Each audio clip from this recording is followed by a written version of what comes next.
Hello hi എല്ലാവർക്കും നമസ്കാരം. മധുരൂഡ് ഫാമിലിയോട് സ്വാഗതം. ജോസ്മി ആട്ടോ. ഇന്നൊരു കുഞ്ഞ് ടിപ്പുമായിട്ടാണ് ഞാൻ നിങ്ങളുടെ മുമ്പിൽ വന്നിരിക്കുന്നത്. എൻ്റെ പേഴ്സണൽ എക്സ്പീരിയൻസിൽ നിന്നുള്ള എൻ്റെ കുഞ്ഞിൻ്റെ എക്സ്പീരിയൻസിൽ നിന്നുള്ള ഒരു ടിപ്പായിട്ടോ ഞാൻ നിങ്ങൾക്ക് പറഞ്ഞു തരാൻ പോകുന്നത്. അതായത് മിക്ക കുട്ടികൾക്കും ഇപ്പോൾ ഉണ്ടാകുന്ന കുഞ്ഞുങ്ങളെല്ലാം കൂടുതലും NICUലും അല്ലെങ്കിൽ ഫോട്ടോതെറാപ്പി എല്ലാം ചെയ്തിട്ട് നമ്മുടെ കയ്യിലോട്ട് കിട്ടുന്ന മക്കളായിരിക്കും.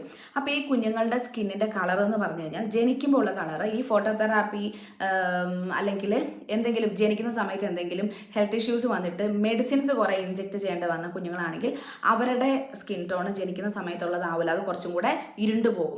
അതുപോലെ ഈ ഇൻക്യുബേറ്ററിലൊക്കെ കുറേ നാൾ കിടക്കുന്ന കുഞ്ഞുങ്ങളെ നമ്മുടെ കയ്യിലോട്ട് കിട്ടിക്കഴിയുമ്പോൾ പ്രീമച്ചുവർ ആയിട്ടുള്ള മക്കളുണ്ടാവുമല്ലോ, നമ്മുടെ കയ്യിലോട്ട് കിട്ടിക്കഴിയുമ്പോൾ എല്ലാവർക്കും അല്ല, ചില മക്കൾക്കും അവരുടെ സ്കിൻ ടോൺ ഇങ്ങനെ ഇരുണ്ട് പോയിട്ടായിരിക്കും നമ്മുടെ കയ്യിൽ ഉണ്ടാവുക. അതായത് നമ്മുടെ കയ്യിൽ കിട്ടിയ ഒരാഴ്ച 2 ആഴ്ച 3 ആഴ്ചയൊക്കെ ആകുമ്പോഴത്തേക്ക് ഈ സ്കിന്നിങ് നമുക്ക് മനസ്സിലായി ഇരുണ്ട് പോകുന്ന പോലെ നിങ്ങൾക്ക് മനസ്സിലാവും. അപ്പം എനിക്കും സെയിം ആ ഒരു പ്രശ്നം ഉണ്ടായിരുന്നു. ജോർഡിനുണ്ടായി, നിങ്ങൾക്ക് അറിയാം, അവനൊരു 9 ദിവസമുള്ള NICUലായിരുന്നു ഉണ്ടായിരുന്നത്. ഫോട്ടോതെറാപ്പിയും കാര്യങ്ങളും മെഡിസിൻ്റെ എഫക്റ്റ് കൊണ്ടോ എന്താണെന്ന് അറിയത്തില്ല, അവൻ ഉണ്ടായ സമയത്തുണ്ടായിരുന്ന ആ കളറ് അവന് പിന്നീട് അങ്ങോട്ടേക്ക് ഉണ്ടായിരുന്നില്ല. ഒബ്വിയസ്ലി ഉണ്ടായിരുന്ന സമയത്തുള്ള കളറ് ഒരു കുഞ്ഞുങ്ങൾക്കും ഉണ്ടാവില്ല, കാരണം അത്രയും നാൾ നമ്മുടെ വയറിനുള്ളിൽ വെയിലും ഒന്നും കൊള്ളാതെ എന്നുള്ള വളരെ സുഖമായിട്ട് കിടക്കുന്ന മക്കളാണ്. ആ ഒരു എടുത്ത് കാണിക്കുന്ന ഭയങ്കര ബ്രൈറ്റ് ആയിട്ടുള്ള കളറ് കുറച്ച് കഴിയുമ്പം നമ്മുടെ കാലാവസ്ഥയുമായിട്ട് സെറ്റായിട്ട് വരുമ്പോഴത്തേക്കും എന്തായാലും അത് കുറച്ച് കുറയും. പക്ഷെ അതിനെ വെച്ചിട്ടും വല്ലാതെ കളറ് കുറയുന്നുണ്ടായിരുന്നു ജോർഡിനെ സംബന്ധിച്ച്. കുറയെന്ന് വെച്ച് കഴിഞ്ഞാൽ നല്ല ഡിഫറൻസ്, നല്ല ഇരുണ്ട് പോവുക, ഇരുനിറത്തിലും താഴത്തിലോട്ടും പോകുന്നുണ്ടായിരുന്നു അവൻ്റെ കളർ. അപ്പോൾ ഇങ്ങനെ പലരും ഇങ്ങനെ പറയാൻ തുടങ്ങി, ജോൻ്റെ കളറില്ല അല്ലേ, ജോൻ്റെ കളറില്ല അല്ലെ. ഇങ്ങനെ പറയുമ്പോൾ സത്യം പറഞ്ഞാൽ ഞങ്ങളെ അത് ബാധിച്ചിട്ടില്ല, എന്നെ ഇച്ചാനെ അത് ബാധിച്ചിട്ടില്ല. ഞങ്ങൾക്ക് എങ്ങനെ പറഞ്ഞാൽ ഞങ്ങൾ ആ കുഞ്ഞിനെ നമ്മുടെ കൈ കിട്ടിയത് തന്നെ ദൈവത്തിൻ്റെ ഒരു അനുഗ്രഹം കൊണ്ട് മാത്രമാണ് ജീവനോടെ കിട്ടിയത്. അപ്പം കുഞ്ഞിന് ആരോഗ്യം ഉണ്ടായാൽ മതി, നമുക്ക് സ്കിന്നിൻ്റെ കളറോ കാര്യങ്ങളോ ഒന്നും ഞങ്ങളെ ബാധിക്കുന്നുണ്ടായിരുന്നു. പക്ഷേ ഇങ്ങനെ സൊസൈറ്റിയുടെ ഒരു പ്രത്യേകതയായിരിക്കാം, പലരും ഇങ്ങനെ കമ്പയർ ചെയ്ത് പറഞ്ഞുകൊണ്ടേ കേൾക്കുന്നത് ഞങ്ങൾക്ക് എന്ത് ആൾക്കാരാണ് ഈ കിടന്ന് പറയുന്നത്, മക്കളെ ആരോഗ്യമല്ലേ നോക്കേണ്ടത്, സ്കിൻ ടോൺ എന്തിനാണ് ഈ നോക്കുന്നത് എന്നൊക്കെ പറഞ്ഞ് ഞാൻ ചിന്തിച്ചിട്ടുണ്ട് കേട്ടോ. പക്ഷെ ഞാൻ എൻ്റെ കയ്യിൽ ഞങ്ങളുടെ കയ്യിൽ അവനെ കിട്ടിക്കഴിഞ്ഞ് കുറച്ചാൾ കഴിഞ്ഞപ്പോഴത്തേക്കും അവൻ്റെ സ്കിന്നും ഭയങ്കരമായിട്ട് ഡാർക്ക് ആവാൻ തുടങ്ങി. അവൻ്റെ ലിപ്പും ഭയങ്കരമായിട്ട് കറുത്തുപോയി എന്ന് തന്നെ വേണം പറയാൻ വേണ്ടിയിട്ട്. അപ്പോൾ ഞങ്ങളുടെ ഒരു ഞങ്ങളുടെ ഒരു ഫാമിലി ഹിസ്റ്ററി നോക്കുമ്പം നമ്മുടെ കുടുംബത്തിലൊന്നും ആർക്കും ഇങ്ങനെ ഒരു കറുപ്പ് ലിപ്പുള്ള ആൾക്കാർ നമുക്കില്ല. അപ്പോൾ അതെങ്ങനെയായിരിക്കാം സംഭവിച്ചതെന്നൊക്കെ ഇങ്ങനെ ആലോചിച്ചപ്പോഴാണ് ഈ ഫോട്ടോതെറാപ്പി എല്ലാം കഴിയുമ്പോഴത്തേക്കും മക്കളുടെ സ്കിന്ന് ഡാർക്ക് ആവാറുണ്ടെന്ന് ഞാൻ കേട്ടിട്ടുണ്ട്. അപ്പം ഞാൻ ഓർത്തു, ഓക്കെ എന്നാൽ പിന്നെ എനിക്കറിയാവുന്ന ഒരു കാര്യം ഒന്ന് ചെയ്ത് നോക്കാം, സക്സസ് ആവുമോ എന്ന് അറിയാലോ എന്ന് വിചാരിച്ചിട്ടാണ് ഞാൻ ചെയ്തത്. അത് വേറെ ഒന്നുമല്ല, ഈ ആമണ്ട് ഓയിൽ വെച്ചിട്ട് കുഞ്ഞുങ്ങളുടെ സ്കിന്ന് മസാജ് ചെയ്യുക എന്നുള്ളത്. ഞാൻ പറഞ്ഞു തന്നെ നിങ്ങൾക്ക് ഒത്തിരി അറിയാം ഈ ആമണ്ട് ഓയിലിൻ്റെ കാര്യം. ഇതൊരു ബ്യൂട്ടി ഓയിലിൽ പെട്ടതാണ്. ഇത് നമ്മൾ ഉപയോഗിക്കുമ്പം റിഫൈൻഡ് ആയിട്ടുള്ള ആമണ്ട് ഓയിൽ വാങ്ങരുത്. അൺറിഫൈൻഡ് ആയിട്ടുള്ള ഏറ്റവും പ്യുവർ ഫോമിലുള്ള ആമണ്ട് ഓയിൽ മാത്രമേ വാങ്ങി ഉപയോഗിക്കാവുള്ളൂ. ഇത് കുഞ്ഞുങ്ങൾക്ക് മാത്രമല്ല നമുക്ക് എല്ലാവർക്കും ഉപയോഗിക്കാവുന്നതാണ്. ഞാൻ അറിയില്ലാത്തവർക്ക് വേണ്ടി പറയുന്നതാണ്. നമ്മുടെ സ്കിന്ന് ഡ്രൈ ആവുകയാണെങ്കിൽ ആ ഡ്രൈനെസ് മാറി നല്ല സോഫ്റ്റ് ആക്കാനും നമുക്കും കുഞ്ഞുങ്ങൾക്കും ഒക്കെ ഒരുപോലെ ഉപയോഗിക്കാൻ പറ്റുന്ന ഒരു ഓയിലാണ് ഈ ആമണ്ട് ഓയിൽ, ബദാം ഓയിൽ എന്ന് പറയുന്നത്. അപ്പം ജോർഡിനെ സംബന്ധിച്ച് ഞാൻ പറഞ്ഞല്ലോ, എനിക്ക് ജോൻ്റെ സമയത്ത് തൊട്ടേ എനിക്കറിയാം ഈ ഒരു ഇത് സ്കിന്നിൽ ഉപയോഗിക്കുമ്പോഴുള്ള ഗുണങ്ങൾ എന്തൊക്കെയാണെന്നുള്ളത് എനിക്കറിയാം. ഇവൻ എൻ്റെ സ്കിന്നിൽ അപ്ലൈ ചെയ്യുമ്പോഴുള്ള ഗുണങ്ങളും എനിക്ക് അറിയാവുന്നത് കൊണ്ട് ഞാൻ എന്ത് ചെയ്തു, ഇത് ഒരു ട്രീറ്റ്മെൻറ്റിൻ്റെ ഭാഗമായിട്ട് അവൻ്റെ സ്കിന്ന് മാറിയതാണല്ലോ. സോ ഞാൻ അവന് ഒരു കണ്ടിന്യൂസ് ആയിട്ട് ഞാൻ അവൻ്റെ എല്ലാ ദിവസവും ഞാൻ ഈ ആമണ്ട് ഓയിൽ വെച്ച് മാത്രമാണ് ഞാൻ അവനെ മസാജ് ചെയ്തുകൊണ്ടിരുന്നത്. വേറെ ഒരു ഓയിൽ ഞാൻ ഉപയോഗിച്ചിട്ടുണ്ടായിരുന്നില്ല. തലയിൽ ഞാൻ നമ്മുടെ ഉരുക്ക് വെളിച്ചെണ്ണ, എക്സ്ട്രാ വെർജിൻ കോക്കനട്ട് ഓയിലാണ് ഉപയോഗിച്ചുകൊണ്ടിരുന്നത്. അപ്പം മസാജ് എന്ന് പറയുമ്പോൾ ഞാൻ അവൻ്റെ ബോഡിയിൽ ജസ്റ്റ് ഞാനിങ്ങനെ അപ്ലൈ ചെയ്ത്, നമ്മൾ കൈക്കൊക്കെ ഓരോ മസാജ് ചെയ്യില്ല, ഞാൻ പിള്ളേരെ മസാജ് ചെയ്യുന്ന വീഡിയോ ഞാൻ അപ്ലോഡ് ചെയ്തിട്ടുണ്ടായിരുന്നു. അതുപോലെ നോർമലായിട്ട് ഞാൻ ചെയ്തില്ലേ ഉണ്ടായിരുന്നുള്ളൂ. എന്നാൽ ചില സമയത്ത് ഞാൻ ബോഡിയിൽ ഈ ഉരുക്ക് വെളിച്ചെണ്ണ എടുത്ത് ഞാൻ തൂക്കാറുമുണ്ട്. കാരണം ഡയപ്പർ റാഷസ് ഒക്കെ വരാൻ നേരത്ത് ഉരുക്ക് വെളിച്ചെണ്ണയൊക്കെ സമയത്ത് ആ ഉരുക്ക് വെളിച്ചെണ്ണയൊക്കെ ഞാൻ ആ സമയത്ത് ഉപയോഗിച്ചുകൊണ്ടിരുന്നത്. എന്നാൽ ഫേസിൽ ഞാൻ ഈ ആമണ്ട് ഓയിൽ അല്ലാതെ വേറെ ഒരു സാധനം ഞാൻ ഉപയോഗിച്ചിട്ടില്ല. എന്നിട്ട് നന്നായിട്ട് ഞാൻ മസാജ് ചെയ്ത് കൊടുത്തു.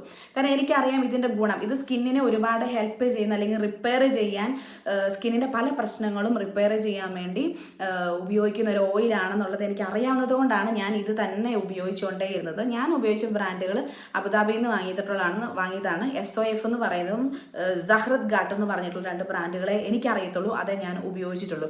ഇവിടെ നാട്ടിലാണെന്നുണ്ടെങ്കിൽ ഈ ബേബി ബട്ടൻ്റെ ഒക്കെ ആമണ്ട് ഓയിലുണ്ട്, പ്യുവർ ഫോമിലുള്ള നമുക്ക് സാധനമാണ്, അതൊക്കെ നമുക്ക് ധൈര്യമായിട്ട് വാങ്ങാനാണ്. വേറെ ഏതാ ബ്രാൻഡുള്ളത് എനിക്ക് അറിയത്തില്ല കേട്ടോ.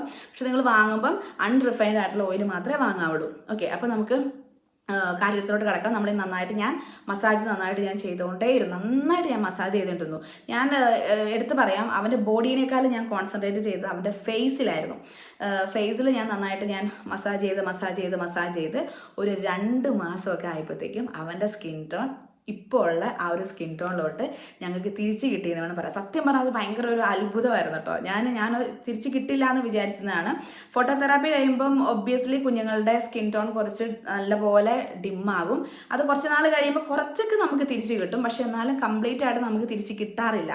അപ്പോൾ ഈ മസാജ് ഈ ഓയിലും വെച്ചിട്ട് ഇവനെ മസാജ് ചെയ്ത് കഴിഞ്ഞപ്പോഴത്തേക്കും ഇവൻ്റെ ഫേസ് ആ ഒരു അവൻ്റെ കളർ എന്ന് പറഞ്ഞു കഴിഞ്ഞാൽ ഇപ്പം നിങ്ങൾ കാണുന്ന ജോർഡൻ്റെ കളറിലോട്ട് ഞങ്ങൾക്ക് കിട്ടിയത് ഈ ഒരു ഓയിലിൻ്റെ കൊണ്ടുള്ള മസാജ് കൊണ്ട് മാത്രമാണ് കേട്ടോ. പിന്നെ അത് എടുത്തു പറയേണ്ട വേറെ കാര്യം, ഞാൻ പറഞ്ഞു, ഞാൻ അവൻ്റെ ഫേസാണ് കൂടുതലായിട്ടും കോൺസെൻട്രേറ്റ് ചെയ്തത്. ഫേസിലാണ് ഞാൻ നന്നായിട്ട് മസാജ് ഞാൻ ചെയ്ത് കൊടുത്തത്. മസാജ് എന്ന് പറയുമ്പോൾ ഇങ്ങനെയെല്ലാം ചെയ്ത് കൊടുക്കുക. ഞാൻ ഫുള്ള് നന്നായിട്ട് സ്കിന്നിലോട്ട് നന്നായിട്ട് അബ്സോർബ് ആകാൻ പാകത്തിന് ഞാൻ മസാജ് ചെയ്ത് കൊടുക്കുമായിരുന്നു കേട്ടോ. ബോഡിയിൽ ഞാൻ ജസ്റ്റ് വലിയ കാര്യമായിട്ട് ഞാൻ ആൽമണ്ട് ഓയിൽ തൂത്തോ ഇല്ലയോ എന്ന് എനിക്ക് പറയാൻ പറ്റില്ല, എന്നാലും തൂത്തിട്ടുണ്ട്. പക്ഷെ ഞാൻ മിക്സ് ആയിട്ടാണ്, ചില ദിവസം ആൽമണ്ട് ഓയിൽ തൂക്കും, ചില ദിവസം ഞാൻ നമ്മുടെ എക്സ്ട്രാ വെർജിൻ തൂക്കും. അങ്ങനെയൊക്കെയായിരുന്നു ഞാൻ തൂത്തോണ്ടിരുന്നത്. അതുകൊണ്ട് തന്നെ അവൻ്റെ ഫേസും അവൻ്റെ ബോഡിയും രണ്ടും 2 കളറാണ്. ഫേസിൻ്റെ കളർ അവൻ്റെ ബോഡിക്കില്ല. കാരണം അപ്പം എനിക്ക് തോന്നി ബോഡിയും കൂടെ ഞാൻ അത് കറക്റ്റായിട്ട് ഞാൻ ചെയ്തിരുന്നെങ്കിൽ ജനിക്കുന്ന മക്കളുടെ അടുത്ത് നമ്മൾ എന്ത് കാര്യം പ്രയോഗിച്ചാലും അതിന് പെട്ടെന്ന് റിസൾട്ട് കിട്ടും. കാരണം അവരുടെ സ്കിൻ എന്ന് പറയുമ്പോൾ അത്രയും സെൻസിറ്റീവ് ആണല്ലോ, പെട്ടെന്ന് റിസൾട്ട് കിട്ടാനുള്ള സ്കിന്നാണ് കുഞ്ഞുങ്ങളുടെ സ്കിൻ എന്ന് പറഞ്ഞത്. അപ്പം ഇവൻ്റെ എനിക്ക് എടുത്ത് പറയാൻ തോന്നിയത് അതുകൊണ്ടാണ്. ഞാൻ ഇവിടെ അധികം കോൺസെൻട്രേറ്റ് ചെയ്തില്ല, ഫേസിലാണ് കോൺസെൻട്രേറ്റ് ചെയ്തത്. അതുകൊണ്ട് ഫേസിന് നല്ല കളറും ഫേസിൻ്റെ കളറ് ബോഡിക്ക് അവന് ഇല്ലതാനും. ഓക്കെ, അത് നമുക്ക് കുഴപ്പമൊന്നുമില്ല. പക്ഷെ ഞാൻ ഏതായാലും ആ ഫോട്ടോതെറാപ്പിയുടെ എഫക്റ്റ് കൊണ്ട് അവന് വന്നിരിക്കുന്ന ഒരു കളർ ചേഞ്ച് എനിക്ക് ഈ ഒരു ആൽമണ്ട് ഓയിൽ കൊണ്ടാണ് എനിക്ക് മാറി കിട്ടിയത്. അതുപോലെ ഞാൻ പറഞ്ഞു, അവൻ്റെ ലിപ്പ് നല്ല ഡാർക്കായിപ്പോയി. പക്ഷെ അതിന് ഞാൻ വേറെ കുറച്ച് കാര്യങ്ങൾ കൂടെ ഞാൻ എക്സ്ട്രാ ആഡ് ചെയ്തായിരുന്നു. ആ മസാജ് കഴിഞ്ഞ് കഴിഞ്ഞപ്പോഴത്തേക്കും അവൻ്റെ ലിപ്പ് എന്ന് പറഞ്ഞു കഴിഞ്ഞാൽ എനിക്ക് ആ ഒരു പിങ്കിഷ് കളറിലോട്ട് എനിക്ക് കിട്ടുകയും ചെയ്തു. പിങ്കിഷ് കളർ എന്ന് പറയുമ്പോൾ സാധാരണ ഇപ്പം നിങ്ങൾ കണ്ടുകൊണ്ടിരിക്കുന്നില്ലേ, ആ ഒരു കളറിലോട്ട് അവന് കിട്ടിയതും എൻ്റെ ആ ഒരു ചെറിയ കുഞ്ഞു ടിപ്പിലൂടെയാണ്. നിങ്ങൾക്ക് ആർക്കെങ്കിലും ആവശ്യമുണ്ടെങ്കിൽ പറഞ്ഞാൽ മതി, ഞാൻ വേണമെങ്കിൽ ആരും പറയുവാണെങ്കിൽ മാത്രം ഞാൻ അതൊരു വീഡിയോ ആയിട്ട് ഞാൻ ചെയ്യാം കേട്ടോ. പിന്നെ കുഞ്ഞുങ്ങളുടെ ലിപ്പിൽ അങ്ങനെ ഒരു മസാജ് ചെയ്യുന്നത് നല്ലതാണ്, അവരുടെ തൊലി പൊളിയാതെയൊക്കെ ഇരിക്കാൻ വേണ്ടി അതൊക്കെ ഹെൽപ്പ് ചെയ്യും കേട്ടോ. ഓക്കെ, അപ്പോൾ നിങ്ങൾക്ക് ഇന്നത്തെ ഒരു വീഡിയോ ഉപകാരപ്പെട്ടു എന്ന് കരുതുന്നു. എനിക്ക് ഇത് നല്ല റിസൾട്ട് കിട്ടിയതുകൊണ്ടാണ് നിങ്ങൾക്ക് ഞാൻ പറഞ്ഞു തരുന്നത്. മാത്രമല്ല, എൻ്റെ ഒരു ഫ്രണ്ട് ഒരു 2-3 മാസം മുമ്പ് അവൾക്ക് വാവ ഉണ്ടായപ്പോൾ അവൾ എന്നെ വിളിച്ചിട്ട് അവൾ എന്നോട് ഞങ്ങൾ സംസാരിക്കുമ്പോൾ ഇങ്ങനെ പറഞ്ഞു, ഫോട്ടോതെറാപ്പി ചെയ്തായിരുന്നു, അപ്പോൾ കുഞ്ഞിന് സ്കിന്ന് ഭയങ്കരമായിട്ട് ഡാർക്കായിട്ട് വരിക, ഫാമിലിയിൽ ആരുമില്ല ഇങ്ങനെ ഒരു സ്കിൻ ടോണിൽ, അപ്പോൾ അത് കാണുമ്പോൾ ഒരു വിഷമം എന്നിങ്ങനെ ലെവലിൽ പറഞ്ഞപ്പോഴത്തേക്ക് എന്നോട് ഇങ്ങനെ പറഞ്ഞു. ഞാൻ ജോർഡിൻ്റെ ഇത് ഇങ്ങനെ സംഭവിച്ചപ്പം ഞാൻ ആൽമണ്ട് ഓയിൽ വെച്ചിട്ട് നന്നായിട്ട് മസാജ് ചെയ്തത്. അപ്പോൾ 1-2 മാസം കഴിഞ്ഞപ്പോഴത്തേക്കുമാണ് അവൻ്റെ സ്കിൻ ടോൺ പഴയ രീതിയിലോട്ട് എത്തിയത്. അപ്പോൾ ഒന്ന് നീ ട്രൈ ചെയ്ത് നോക്കിക്കോളൂ, പക്ഷെ നല്ല ഓയിലാണ് എന്ന് പറഞ്ഞു കൊടുത്തപ്പം 2 ദിവസം മുമ്പാണ് എനിക്ക് അവളെ മെസ്സേജ് ചെയ്തത്. അവളത് മസാജ് ചെയ്യുന്നുണ്ടായിരുന്നു. അപ്പോൾ നല്ലപോലെ ചേഞ്ചസ് വരുന്നുണ്ട്, സ്കിന്ന് പഴയ പോലെ നല്ല രീതിയിലോട്ട് വരുന്നുണ്ട് എന്ന് പറഞ്ഞുകൊണ്ട് അവൾ പറഞ്ഞപ്പോൾ എനിക്ക് തോന്നി ഓക്കെ, അപ്പം വേറെ ആൾക്കാർക്കും റിസൾട്ട് കിട്ടുന്നുണ്ടല്ലോ. അപ്പോൾ എന്തായാലും കാരണം ഈ ഫോട്ടോതെറാപ്പി കൊണ്ടോ അല്ലെങ്കിൽ മറ്റ് ട്രീറ്റ്മെൻറ്റുകൾ കൊണ്ടോ കുഞ്ഞുങ്ങളുടെ സ്കിൻ ടോൺ മാറുന്നതിൽ വിഷമം പാരൻസിന് എന്തായാലും ഉണ്ടാവുമെന്ന് എനിക്കറിയാം. അപ്പം അത് ഒന്ന് മാറിക്കിട്ടാൻ എനിക്ക് ഹെൽപ്പ് ചെയ്തു. അതുകൊണ്ട് നിങ്ങൾക്കും അത് ഉപകാരപ്പെടട്ടെ എന്ന് ഓർത്തുകൊണ്ട് മാത്രമാണ് ഞാൻ പറയുന്നത്. ഒന്നും കൂടെ എടുത്ത് പറയുന്നു, ജനറ്റിക്കായിട്ട് സ്കിൻ ടോൺ എന്ത് കളറാണോ ഉള്ളത് അത് മാറ്റാനൊന്നും ഇതുകൊണ്ട് പറ്റില്ല. പക്ഷെ ചില പ്രത്യേക കാരണങ്ങളാൽ സ്കിൻ ടോൺ മാറിപ്പോയ മക്കളുടെ സ്കിൻ ടോൺ പഴയ ലെവലിലോട്ട് റിപ്പയർ ചെയ്ത് കിട്ടാൻ വേണ്ടിയിട്ടാണ് ഈ ഒരു ടിപ്പ് ഞാൻ പറഞ്ഞു തന്നിട്ട്. അപ്പോൾ നിങ്ങളെല്ലാം ട്രൈ ചെയ്ത് നോക്കുക. പിന്നെ അതും അല്ലെങ്കിൽ കൂടെയും നിങ്ങൾ ഈ ആൽമണ്ട് ഓയിൽ വെച്ച് കുഞ്ഞുങ്ങൾക്ക് മസാജ് ചെയ്ത് കുളിപ്പിക്കുന്നത് ഒത്തിരി നല്ലതാണ്. അവരുടെ സ്കിന്ന് നല്ല സോഫ്റ്റ് ആയിട്ട് കിട്ടും. സ്കിന്നിൽ എന്തെങ്കിലും ഡിസ്കളറേഷനോ കാര്യങ്ങളോ ഒക്കെ ഉണ്ടെന്നുണ്ടെങ്കിൽ അതെല്ലാം മാറാൻ നല്ലൊരു ബ്യൂട്ടി ഓയിലാണ്. ഇവർക്ക് നമ്മൾ ഒരു ഉപദ്രവം സൈഡ് എഫക്റ്റ് ഒന്നുമില്ലാത്ത നല്ലൊരു ഓയിലാണ്. ഇച്ചിരി എക്സ്പെൻസീവാണ്, പക്ഷേ എന്നാലും അതിൻ്റെതായ ഗുണം നമുക്ക് നന്നായിട്ട് കിട്ടുകയും ചെയ്യും. നിങ്ങൾക്ക് അത് കുഞ്ഞുങ്ങളുടെ സ്കിന്നിൽ മനസ്സിലാവും. അവരുടെ സ്കിൻ ഒരിക്കലും ഡ്രൈ ആവില്ല. ഈ കുഞ്ഞുങ്ങളുടെ സ്കിന്നെന്ന് പറയുമ്പം നമ്മുടെ കാലാവസ്ഥയോട് വന്നു കഴിയുമ്പോഴത്തേക്കും സംഭവിക്കുന്ന കാര്യമാണ് പെട്ടെന്ന് ഡ്രൈ ആവുക എന്നുള്ളത്, അല്ലെ ചില അലർജി ആവുക എന്നുള്ളത്. അപ്പോൾ അതൊന്നും സംഭവിക്കാതെ അങ്ങനെ സെക്യൂർഡ് ആയിട്ട് കൊണ്ട് നടക്കും അവരുടെ സ്കിന്നെന്ന് പറഞ്ഞു കഴിഞ്ഞാൽ. അപ്പം എല്ലാവർക്കും ഉപയോഗിക്കുന്നതാണ്, കുഞ്ഞുങ്ങൾക്ക് മാത്രമല്ല നമുക്ക് എല്ലാവർക്കും ഉപയോഗിക്കുന്നതാണ്. അപ്പോൾ നിങ്ങളൊന്ന് ട്രൈ ചെയ്ത് നോക്കുക. പുതിയൊരു അടിപൊളി വീഡിയോയുമായി വരുന്നവരെ ടാറ്റാ, ബൈ ബൈ.